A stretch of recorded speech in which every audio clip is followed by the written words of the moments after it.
He was close. This is one from the colony that lived along the wall in my neighbor's front yard. I'm Noonie, you're watching Reptiles Uncaged, and I got another interesting video for you guys today. Today we're gonna touch on mite control. You guys are gonna get to see nocturnal frogs hunting at night, and we're gonna discuss, is the invasive population of Italian wall lizards in my hometown, San Pedro, California, the reason the native population of western fence lizards may be declining.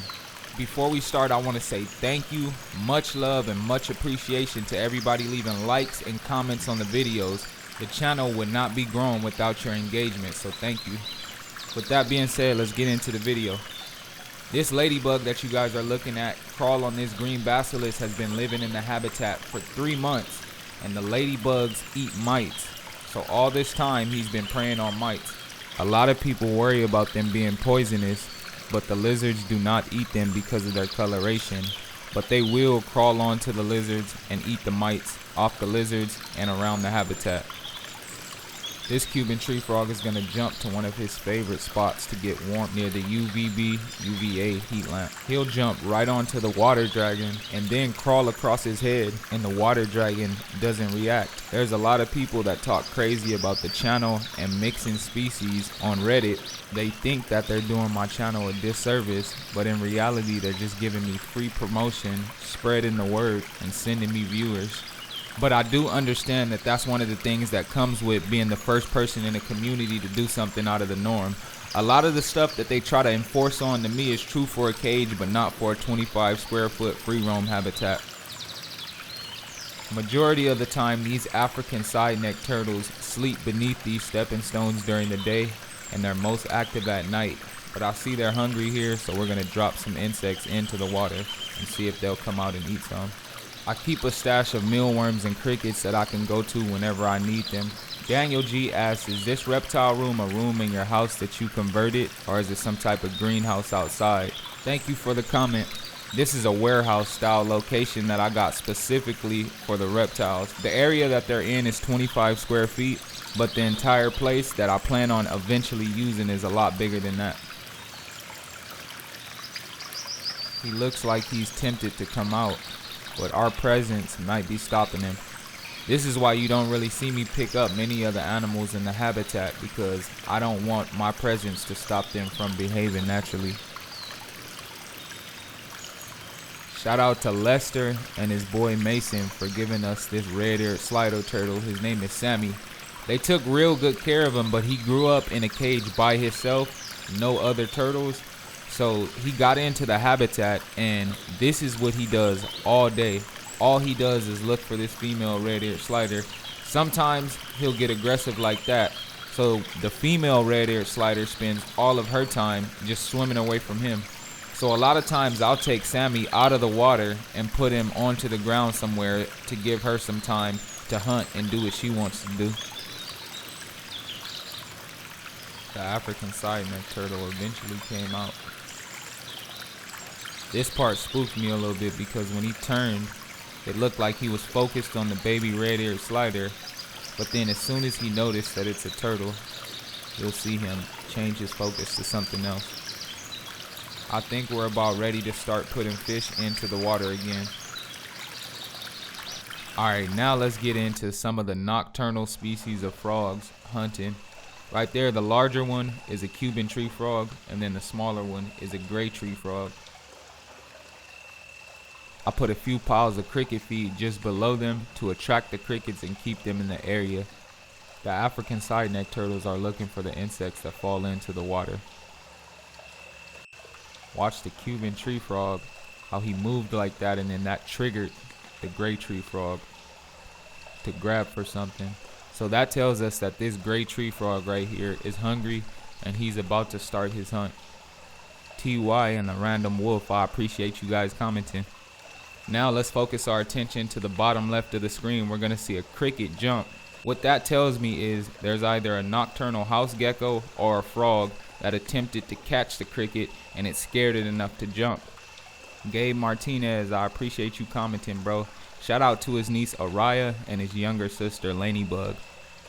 The bigger Cuban tree frog came over here by herself. She was already in this area, but I actually brought the gray tree frog over to this area specifically so we could try to catch them hunting. This is a clip from 3 months ago on August 14th. That's the gray tree frog in its favorite spot, and then the Cuban tree frog. But the Cuban tree frog did eventually move from that area.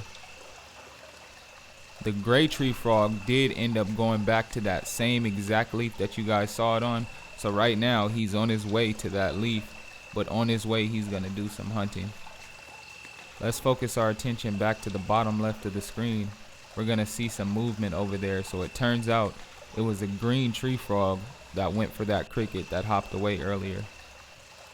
This is rare. We have all 3 species of tree frogs that we have in the habitat on screen right now. Up in the top left is the gray tree frog, and then we have the Cuban tree frog to the right, and the green tree frog is gonna go for a cricket. You see he missed. We'll play it back in slow motion. He was close, but you see the cricket hopped away. As soon as he climbs up, he scares the other 2 crickets and they make a run for it. Now let's bring our focus back to the gray tree frog. He sees a cricket and goes for it. We'll run it back in slow motion. You see the cricket move, and that triggers him to jump. We're moving fast. Let's focus back on the green tree frog now as a cricket comes up the log, not knowing he's up there waiting. And he got that one.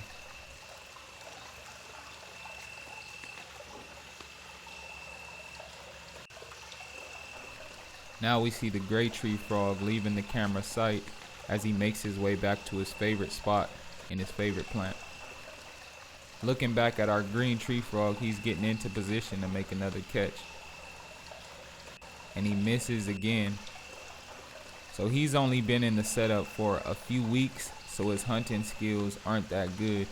If he was in the wild, he definitely wouldn't survive. So now he's gonna get into position again and attempt to make another catch. But he misses and falls into the water. He's having a rough night. Now he's gonna make his way back to his favorite plant as our Cuban tree frog steps onto the UVA heat lamp for some warmth that it was storing.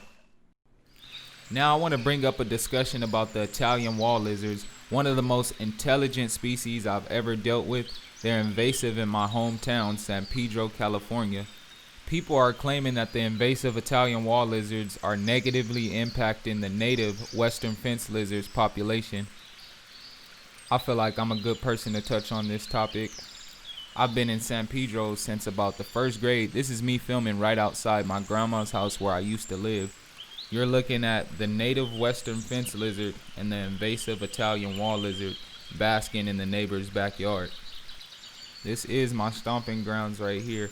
Up until about 2014, 2015, the only species that I would see when I would go looking for lizards outside in this area were southern alligator lizards and western fence lizards.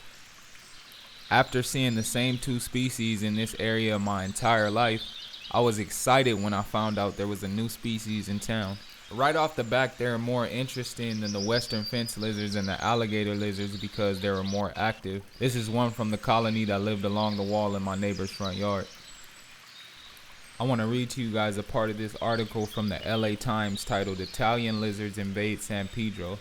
So it says the wall lizards arrived in San Pedro in 1994 when a homeowner brought a few of them back from a trip to Sicily.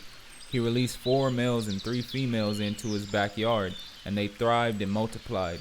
Nearly 20 years later, the Italian wall lizards have almost entirely replaced the native lizards in a 5-block radius where they were introduced. We have a quote from a guy named Polly. He says, "Since I started studying this population, I've seen literally 1,000 wall lizards in this area and just 2 native lizards.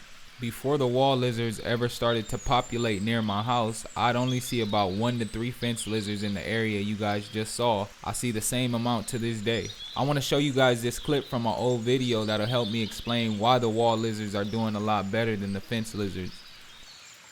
You're looking at an Italian wall lizard do something that not a lot of species of reptiles do.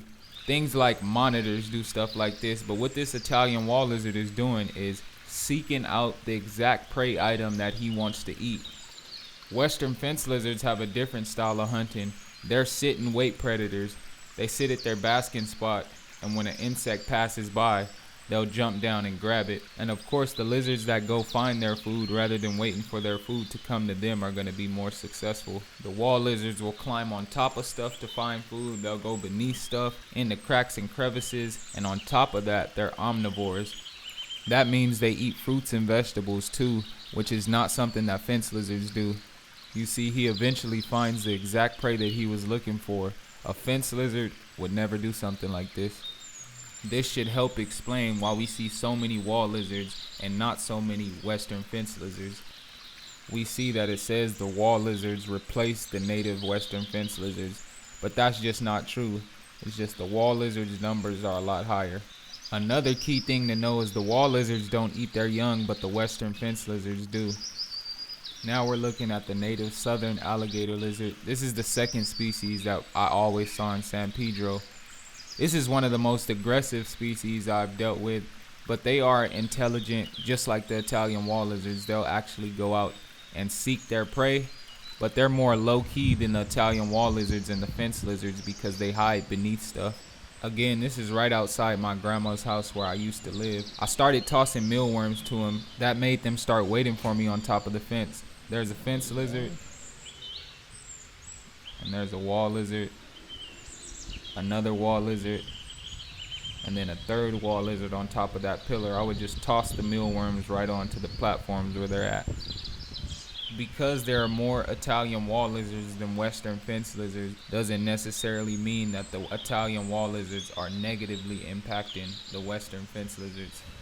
This is an example of the wall lizards eating prey that the fence lizards wouldn't. Before the wall lizards were here, there was an infestation of roaches in between those cracks, and they would come out on the sidewalks. But then the wall lizards moved in and they would go hunt in between those cracks. Eventually that colony of roaches was completely gone. We wouldn't see them anymore. Earlier I mentioned that they're omnivores. Another food source that they would eat that the fence lizards wouldn't are these palm tree seeds that would fall on the ground. So the Italian wall lizards, as you can see on my street where they live, there's palm trees with those big orange beads at the top. I don't know if you can see the beads, but they drop out of the tree, and this is what it looks like right here. So they'll pick these up, and their skin wrapped around them, they'll bite the skin off and eat it like a fruit.